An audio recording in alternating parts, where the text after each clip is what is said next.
ફરમાવ્યું। છેલ્લા 2-4 દિવસથી social media પર અને ઇલેક્ટ્રિક માધ્યમથી જાણવા મળ્યું છે કિંજલબેન દવેના સગપણ બાબત। કિંજલબેન દવે જે નિર્ણય લીધો છે એ ખૂબ જ સારો નિર્ણય લીધો છે અને કિંજલબેન દવેથી જે એમનો સમાજ નારાજ થયો હોય એ સમાજને અમે મનાવવાનો પણ પ્રયત્ન કરીશું। ને કિંજલબેને નિર્ણય લીધો છે કોઈ બ્રહ્મ સમાજમાં પહેલી દીકરી આવો નિર્ણય નથી લીધો, અગણિત લોકોએ લીધો છે। હું એક રાજકારણ ક્ષેત્રમાંથી આવું છું, ઘણા રાજકીય નેતાઓ અંતરજ્ઞાતિ લગ્ન કર્યા છે, પણ કિંજલબેન પાસે બ્રહ્મ સમાજને ખૂબ જ અપેક્ષાઓ રહે, કારણ કે કિંજલબેને દેશ વિદેશમાં બ્રહ્મ સમાજનું નામ ખૂબ જ મોટું કર્યું છે।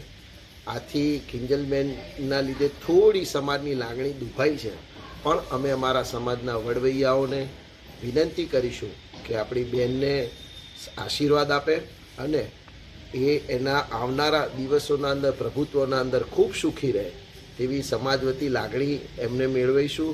અને આપ સૌને વિનંતી છે કે આ બ્રહ્મ સમાજની દીકરી છે, એની વધુ પડતી ટિપ્પણીઓ કે સોશિયલ મીડિયા ઉપર ચર્ચા ના થાય તેવી વિનંતી કરું છું અને આવનાર દિવસોના અંદર અમારો સમાજ જલ્દીમાં જલ્દી કિંજલબેન ઉપર રાજીપો આપે તેવી ભોળાનાથને પ્રાર્થના કરું છું।